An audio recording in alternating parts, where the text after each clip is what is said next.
Good morning. I am S.Malligarjunan, Associate Professor in the Department of Mechanical Engineering. Today I am going to take kinematics of CAM. It is a part of kinematics of machinery in the Department of Mechanical Engineering, and so today we are going to see what is CAM and the types of CAM. Okay. Right.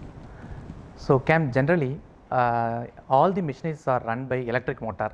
So electric motor produces only a rotary motion, but the machine, if you want to do your work in a machine, the machine is do your work by a rotary motion or a reciprocating motion or a oscillating motion. So for example, when you take a drilling machine, the work can be done by a rotary motion. When you take a shaping machine, the work can be done by a reciprocating motion. When you take a car wiper, the car wiper is oscillating. The work can be done by a oscillating motion, but a electric motor always produces a rotary motion. So rotary motion is not only used for to do all works. That's why we are in need to convert a rotary motion into reciprocating motion or oscillating motion. So in that case, CAM will come to our help to convert one type of motion into another type of motion.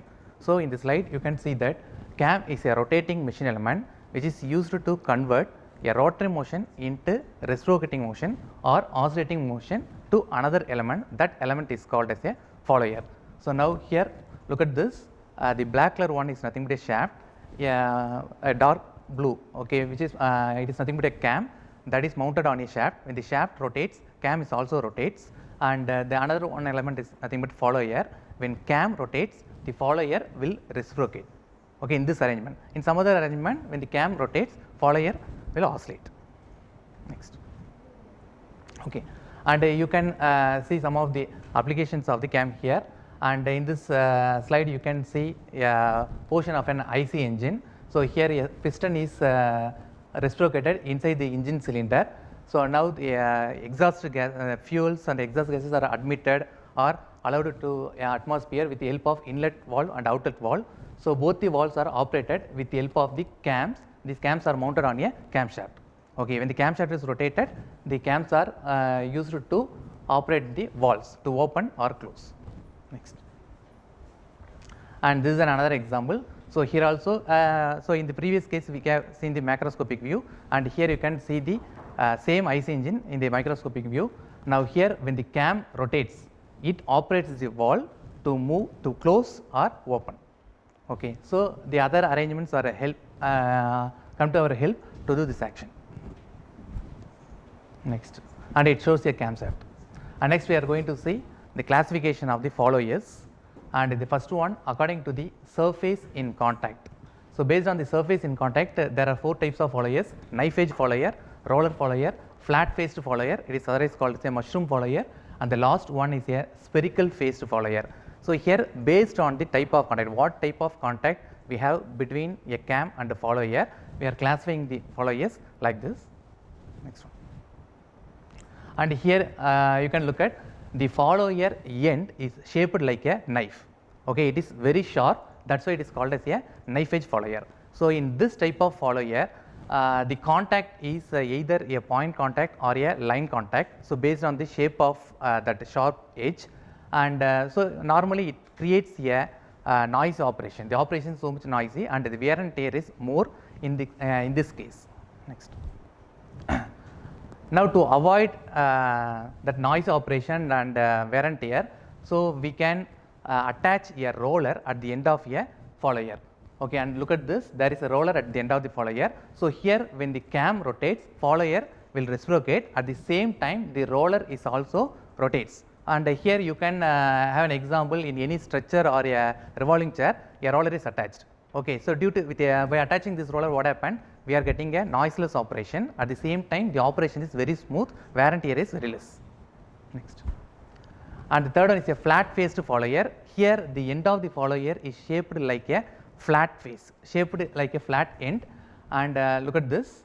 And so it is also similar to a knife edged follower, but knife edged it has a sharp end, here it has a flat end, and so here compared with a knife edged follower, here the noise is very less, and also wear and tear also less. Next, And the next one is spherical faced follower. The spherical faced follower, the end of the follower is shaped like a sphere, okay, and it comes in contact with the cam, and the type of contact here is point, okay. So whenever the type of contact, whenever the point of type of contact is point, wear and tear is very less. Whenever point of contact is less, wear and tear is slightly increased. Whenever point of contact is surface contact, then wear and tear is very high. So here, due to the point contact, wear and tear is very less in spherical faced follower. Next. And the second classification, according to the motion of the followers are classified into two broad categories. One is reciprocating, it is otherwise called as a translating follower, and the second one is oscillating, it is otherwise called as a rotating follower. And first we are going to see the reciprocating follower.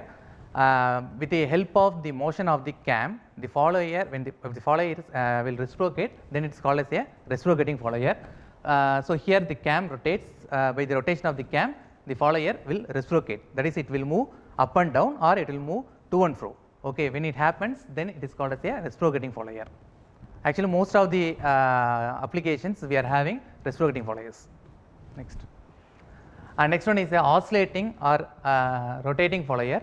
So in this case, by making a small arrangement in the follower. So in the previous case, the other end of the follower is not fixed, only the follower is guided with the help of a guideways, but here the other end of the follower is hinged, okay. So like a door is hinged at one end, so due to that, when you open a door, it simply oscillates. Similarly here the other end is hinged, so when you are rotating the cam, what happened? So it will simply oscillate, it won't reciprocate, so because of this hinged position. Next. And the last one, according to the path of motion of the follower, we can classify into two types, radial follower and offset follower. And here the path of motion of the follower means every follower will travel along a line. We can call it as a line of stroke or axis of the follower. And look at this, this is nothing but axis of the follower or line of stroke of the follower. And this follower, when the cam rotates, this follower will reciprocate along this line of stroke, okay. This is what we call as path of motion. Now when the line of stroke of the follower passes through the cam center, then it is called as a radial follower. When the line of stroke of the follower does not passes through the follower, then it is called as offset follower. And look at this, and in all the four cases, so the line of stroke or path of motion of the follower does not passes through the center of the cam, that is the cam axis. But in previous case, the line of stroke of the follower passes through the center of the cam, but here it is not like that. That's why it is called as offset follower. Why it is called as offset follower means the distance between the cam axis and the line of stroke of the follower is called as offset. That's why it is called as a offset follower. Then classification of cams, and now cams are generally classified into three types. The first one is radial cam, and the second one is cylindrical cam, and the third one is a N cam. The radial cam is otherwise called as disc cam or plate cam. And coming to the radial cam, and radial cam, so here whatever we have seen so far, okay, are the examples of the radial cam. So in why it is called as it is called as radial cam or disc cam or plate cam. Why it is called as disc cam or plate cam means usually the cam is shaped like a disc, it has only a thickness, okay, or it is shaped like a plate, okay. So this is the curvature. When you look at in 3D view, you have some more thickness, that's why it is called as a plate thickness or plate cam or disc cam. And one more important thing, so here the motion of the follower, that is the line of stroke of the follower, is perpendicular to the axis of the cam.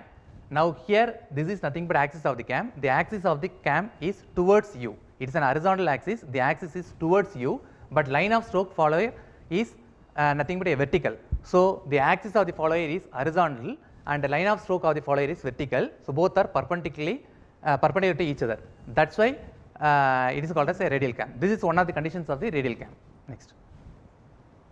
And cylindrical cam.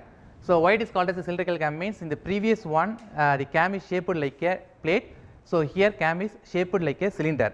It doesn't have any specific profile, but normally disc cams are having a specific profile, but here it doesn't have a specific profile, it looks like a normal cylinder. Then how we are achieving the cam action means by cutting a closed helical groove on a cylinder, and this is nothing but a closed helical groove, and here there is an follower, and end of the follower is engaged or fitted with the groove. Now when the cam rotates, what happens? The follower traces the path of helical groove. Okay, due to that it will simply oscillate or reciprocate. Now here the oscillation or reciprocation is parallel to the axis of the cam. Okay, that's why it is called a cylindrical cam. And last one, and end cam, and it is somewhat similar to the previous one, cylindrical cam. And in cylindrical cam, an helical groove is cut on the circumference of a cylinder. But here, similarly, instead of cutting a groove, we have some specific profile at the end of the cam. Instead of cutting a groove on the periphery, okay, we are making a cam, and whose end is shaped like a groove. Look at this, it has several up and downs. Now the cam is having a contact, the follower is having a contact with the cam. When the cam rotates, the follower traces the end portion of the cam. So due to that, automatically it will move up and down. Yes, sir. That's all. Okay.